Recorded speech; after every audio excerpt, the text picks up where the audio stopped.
Hello my friends and welcome back. Thank you very much for being with me again today. Well, I think Putin is in big trouble. And you know why? Because the president of Romania, the German Klaus Iohannis, he's the president, elected, democratically elected by Romanians, uh,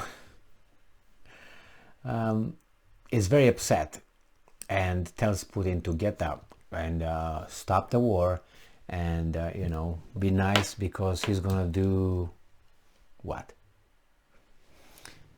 He's gonna talk with his I'm talking about the president of Romania, Iohannis. He's gonna talk with his sponsors, and the sponsors told him, yeah, you gotta yell a little bit loud right now. Click, boop. All right, and I'm gonna explain to you how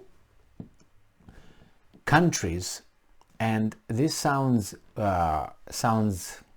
or people from Europe or other countries on this planet, not Americans, will understand what I'm talking about when I say that countries, they're, an extended family.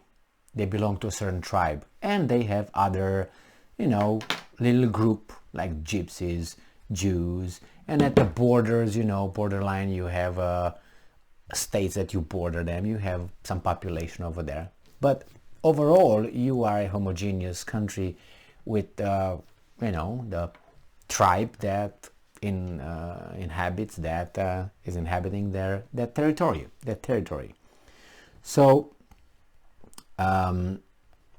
this is let me find that Romanian thing right here. It was sent. This article was sent by my good cousin from Canada, from communist Canada, and he said, well, maybe you would like to make a video. And I said, yeah, that's a very good idea. Thank you very much. Thank you. So this is an article coming from the 21st of September 2022, and it's in Romanian, so bear with me. This comes from Pro TV. It's a well-known media outlet. It's owned by someone, and that's owned by someone, and it's owned by United States of America, basically. But don't believe me. So the president Klaus Iohannis. It's not a Romanian name. He's German. Okay, I'm going to explain what that means. Romania condemns with firmity or sturdiness Putin's announcement, and it says here that the president of Romania. You see, when they talk about Zelensky, they say the Ukrainian president, because they try to build legitimacy for him because he's Ukrainian, but he's a Jew. This guy is German, but they say the president of Romania. He's not saying the Romanian president. I wonder why. Well, maybe because I'm crazy. Reacted Wednesday, so the president of Romania, Klaus Iohannis, reacted Wednesday after Vladimir Putin announced partial military mobilization. In a message on Twitter, he said that Romania condemns whatever Putin said in an escalation of the war of Ukraine. This is the same thing you read in any other mass media. It's like he copied and pasted on his Twitter account. And he said, Romania condemns with firmity, blah, blah, blah, blah, blah, blah, blah, blah. All right, well, enough with this guy. Let's see. Let me give you some background about how he ended up kind of being over there where he is. So Romania is formed of three provinces: Moldova, the old kingdom called, and then is the Transylvania. I mean, you can take if you want Banat, that's another portion, and you can take also the I can't even remember. It's Dobroja, and that's it. Now, in these areas in Transylvania, it's a long story. The Saxons were migrated over there. They were asked by blah blah blah. They came over there and they created towns. I was born in a German town, in one of these German towns. So they formed these towns. They were like city-states. I mean, they had their own autonomy over there, but they, and so on. So there were many Germans, and many Hungarians, there are gypsies, some Jews, and some Tatars, and you know, but the Romanian population is like, I don't know, like 85% Romanians, and the rest are what I just said, mostly Hungarians, and then Germans used to be, and others. So when after 1945, after the Second World War ended, the Soviet army came over Romania, and they took over militarily, and they installed a certain government, a communist government I'm not going to go into, and it was mostly by Anna Pauker. Anna Pauker is a Jewish woman. They just installed these guys, and Walter Roman, another Jew. They installed people from outside of Romania to lead Romania, to be the leaders of Romania. Why? Because they knew, they were certain, the Soviets, that positioning these people that were not Romanian, leading Romania, they will make sure that by their hatred or by that not being part of the nation, they would do whatever crime they were asked to do. And they did plenty. His history is a fact. You can check it out. So these guys committed a lot of crimes. And what happened? They appointed certain kind of groups. So let's say you are in Romania. In Romania, gypsies were treated badly. Well, they were treated badly everywhere, actually. And I'm not going to go into why, but go around and read about them. And it's not the romanticized gypsy of the United States and Canada where people dance and they're just going around and they're nice and they're just, you know, just a little bit easygoing and that's it. No, it's much more than that. Positive and negatives, as in any other countries, but they were not assimilated.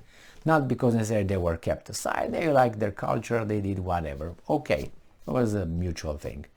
So when, let's say you have a group that was, let's say, abused by the main population, and you put those guys in charge, they will pay these guys, or they will not have a problem punishing them. That's why they put certain police chiefs, intelligence chief, repressive, military, they put all kind of non-Romanians. Not all of them, but non-Romanians, because they knew that these guys will have no problem of implementing the oppressive system onto the population with swiftness, and you know, they would not have a problem instituting terror. I'm not blaming all of them, I'm just saying this is a fact. So then you have, for instance, you look at this guy. He's a German guy. He's a nice guy. I met him. He's from my hometown. He actually was a professor to a high school where I attended. So anyway, he was promoted by interest because his party that he came from, he was about, I don't even know if he had 1%, and somehow he was a mayor of my hometown, and then he got to be the president, straight, nothing in between. He did a good job in a town. He did a good job.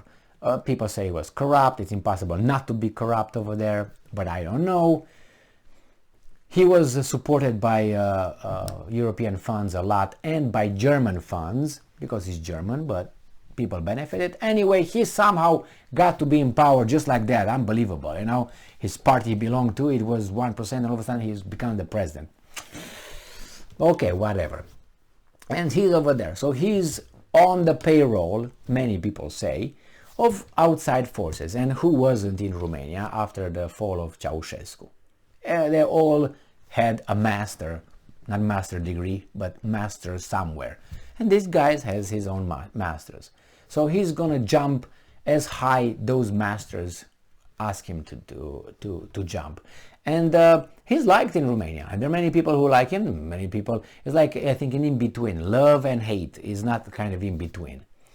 And that's with this guy. He now threatens, he was activated by the West to say, hey Putin, we're tough now. Why don't you shut your pie pie hole off, and just take care of the country, and start some industry over there so they can create shit, not get the European money from the bankers. You pay salaries for services, this kind of services, and services don't produce shit, and buy some other people's products they're built by some other people. It's unbelievable. And they provide services. If tomorrow there's no more money coming from the European Union, from the bankers of the European Union, from the big sponsors, the real guys, what is Romania going to do? How is it going to survive with services? They're going to check for fleas from one another like monkeys or something? What are they going to do? It's unbelievable. What they produce hookers and stupidity. It's omnipresent over there. Anyway, I want to start with Romania because anyway, if things will be okay over there, and I wouldn't say, I say bravo, but no, that country is under occupation, a different kind of occupation, not Soviet occupation anymore, is the Western occupation, and more specifically it's United States, because you can't be under German occupation since Germany is occupied by United States. So anyway, this guy threatens Putin. Is gonna get him in a little, Thank you very much for being with me again today. Stay strong, stay smart, look for the truth, and be just.